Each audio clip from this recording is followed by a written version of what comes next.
Koneksi antar materi. Modul 3.1. Pengambilan keputusan berbasis nilai-nilai kebajikan sebagai pemimpin. Pada pokok bahasan kali ini akan dibahas 12 pokok bahasan. Yang pertama, bagaimana filosofi Ki Hajar Dewantara dengan Pratap Triloka memiliki kaitan dengan penerapan pengambilan keputusan sebagai pemimpin. Pendapat yang saya sampaikan yaitu yang pertama, kaitannya dengan hal tersebut, maka di era digital sekarang ini, seorang guru harus mampu mengambil keputusan sebagai pemimpin pembelajaran. Dengan mengacu pada Pratap Triloka, yaitu mampu menjadi teladan, memberi motivasi, dan memberi dukungan kepada muridnya dalam upaya mengembangkan potensi yang dimiliki murid sesuai dengan kodrat zaman sekarang. Poin yang kedua yaitu membahas mengenai bagaimana nilai-nilai berpengaruh pada prinsip dalam pengambilan keputusan. Nilai yang tertanam dalam diri sebagai guru yaitu berpihak kepada murid, mandiri, kolaboratif, reflektif, dan inovatif. Prinsip-prinsip pengambilan keputusan ialah berpihak kepada murid, tanggung jawab, dan kebajikan universal. Menurut Rocketch, menyatakan bahwa nilai merupakan keyakinan sebagai standar yang mengarahkan perbuatan dan tolak ukur mengambil keputusan terhadap objek atau situasi yang sifatnya sangat spesifik. Kehadiran nilai-nilai positif dalam diri seorang akan membantu mereka mengambil posisi ketika berhadapan dengan situasi atau masalah sebagai bahan evaluasi ketika membuat keputusan dalam kehidupan sehari-hari. Poin yang ketiga yaitu bagaimana materi pengambilan keputusan berkaitan dengan kegiatan coaching, terutama dalam pengujian pengambilan keputusan yang telah diambil. Coaching merupakan proses yang menstimulasi dan mengeksplorasi pemikiran dan proses kreatif seseorang untuk menemukan suatu pemecahan masalah. Pernyataan coaching di atas memuat mengajukan pertanyaan-pertanyaan yang berbobot. Pemilihan pertanyaan yang berbobot sangat mempengaruhi saya dalam mengambil keputusan yang berbasis nilai-nilai kebajikan sebagai pemimpin, sehingga mendorong saya dalam hal pengujian pengambilan keputusan yang telah diambil. Poin yang keempat yaitu bagaimana kemampuan guru mengelola dan menyadari aspek sosial dan emosionalnya akan berpengaruh terhadap pengambilan keputusan, khususnya masalah dilema etika. Sosial emosional guru berpengaruh terhadap pengambilan keputusan. Kemampuan seorang guru wajib mengelola aspek sosial emosinya agar dapat memahami, menghayati, dan mengelola emosi. Menetapkan dan mencapai tujuan positif, yaitu pengelolaan diri, merasakan dan menunjukkan empati kepada orang lain, yaitu kesadaran sosial, membangun dan mempertahankan hubungan yang positif, keterampilan berelasi, membuat keputusan yang bertanggung jawab, yaitu pengambilan keputusan yang sangat bertanggung jawab. Poin yang keenam, bagaimana pembahasan studi kasus yang fokus pada masalah moral atau etika kembali kepada nilai-nilai yang dianut seorang pendidik. Nilai-nilai kebajikan universal bisa berupa antara lain keadilan, keselamatan, tanggung jawab, kejujuran, rasa syukur, lurus hati, berprinsip, integritas, kasih sayang, rajin, berkomitmen, percaya diri, kesabaran, keamanan, dan lain-lain. Seorang pendidik untuk menyelesaikan studi kasus yang fokus pada masalah moral atau etika, berpedoman pada nilai-nilai kebajikan universal yang disepakati dan disetujui bersama.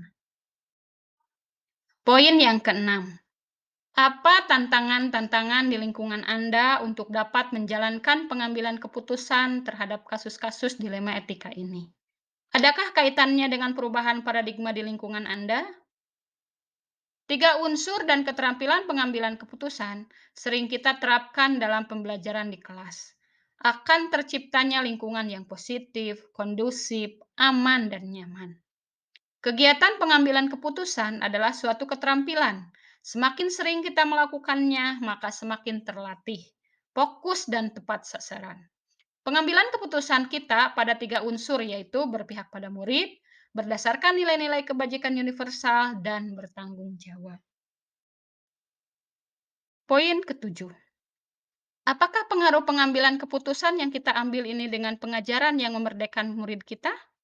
Bagaimana kita memutuskan pembelajaran yang tepat untuk potensi murid kita yang berbeda-beda? Yang diambil dapat mempengaruhi pengajaran yang memerdekakan murid, antara lain karakter dan masa depan murid-murid kita melalui strategi pembelajaran yang dapat memenuhi kebutuhan murid. Meningkatkan dan menggali potensi murid dengan memperhatikan unsur kesiapan belajar, minat belajar, dan tanggung jawab belajar siswa. Poin yang ke-8. Bagaimana seorang pemimpin pembelajaran dapat mengambil keputusan dalam mempengaruhi kehidupan atau masa depan murid-muridnya? Sebagai seorang pemimpin pembelajaran, setiap keputusan yang kita ambil didasarkan pada rasa penuh tanggung jawab, nilai-nilai kebajikan universal, serta berpihak pada murid. Dari ketiga unsur itu dapat mempengaruhi kehidupan atau masa depan murid kita. Poin yang kedelapan yaitu apa kesimpulan akhir yang dapat saya tarik dari pembelajaran modul materi ini dan keterkaitannya dengan modul-modul sebelumnya.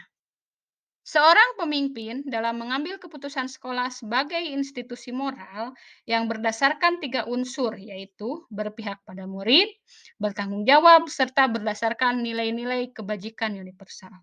Berpedoman pada filosofi Ki Hajar Dewantara dengan Pratap Triloka. Nilai-nilai seorang guru, keterampilan coaching, strategi pembelajaran diferensiasi, dan pembelajaran sosial emosional. Poin yang kesembilan. Sejauh mana pemahaman Anda tentang konsep-konsep yang telah Anda pelajari di modul ini? Yaitu dilema etika dan bujukan moral, 4 paradigma pengambilan keputusan, 3 prinsip pengambilan keputusan, dan 9 langkah pengambilan dan pengujian keputusan. Adakah hal-hal yang menarik menurut Anda di luar dugaan? Konsep pemahaman 4 paradigma pengambilan keputusan yaitu individu lawan masyarakat, rasa keadilan lawan rasa kasihan, kebenaran lawan kesetiaan, dan jangka pendek lawan jangka panjang. 3 prinsip pengambilan keputusan yaitu prinsip berbasis hasil akhir, prinsip berbasis peraturan, dan prinsip berbasis rasa peduli. Dan 9 langkah pengambilan dan pengujian keputusan, yaitu yang pertama, mengenali nilai-nilai yang saling bertentangan, yang kedua, menentukan siapa saja yang terlibat, yang ketiga, mengumpulkan fakta-fakta relevan, yang keempat, pengujian benar atau salah yang di dalamnya terdapat uji legal, uji regulasi, uji intuisi, uji halaman depan koran, uji keputusan panutan atau idola. Yang kelima, pengujian paradigma benar lawan benar. Yang keenam, prinsip pengambilan keputusan. Yang ketujuh, investigasi opsi dilema. Yang kedelapan, buat keputusan. Dan kesembilan, tinjau lagi keputusan Anda dan refleksikan. Nah, ini merupakan strategi untuk menemukan suatu kasus dilema etika, benar lawan benar, atau bujukan moral, benar lawan salah. Poin yang ke-10. Sebelum mempelajari modul ini, pernahkah Anda menerapkan pengambilan keputusan sebagai pemimpin dalam situasi moral dilema? Bila mana pernah, apa bedanya dengan apa yang Anda pelajari di modul ini? Saya pernah mengalami. Bedanya, saya tidak menerapkan 9 langkah pengambilan dan pengujian keputusan dan menjalankan satu dari 3 prinsip pengambilan keputusan. Poin yang ke-11. Bagaimana dampak mempelajari konsep ini buat Anda? Perubahan apa yang terjadi pada cara Anda dalam mengambil keputusan sebelum dan sesudah mengikuti pembelajaran modul ini?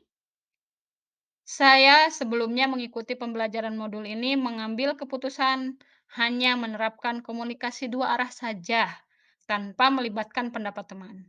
Sesudah mengikuti pembelajaran modul ini, pengambilan keputusan berdasarkan nilai-nilai kebajikan universal, tanggung jawab, dan berpihak pada murid. Sehingga proses pengambilan keputusan dapat dilakukan secara sadar, sadar dengan berbagai pilihan dan konsekuensi yang ada.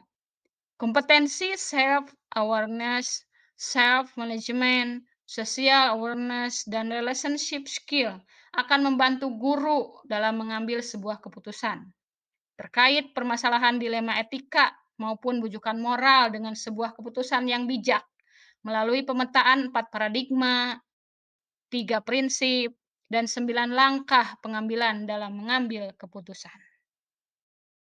Poin yang terakhir, seberapa penting mempelajari topik modul ini bagi Anda sebagai seorang individu dan Anda sebagai seorang pemimpin? Sangat penting. Sesuai dengan modul 3.1 ini, harapan saya keputusan yang diambil adalah keputusan yang terbaik, bijaksana, dan tidak ada yang dirugikan, dan dapat dipertanggungjawabkan dan membentuk generasi dengan profil pelajar Pancasila. Sekian yang dapat saya sampaikan. Terima kasih. Silakan Anda tulis opini, pendapat, atau masukan Anda terhadap video ini.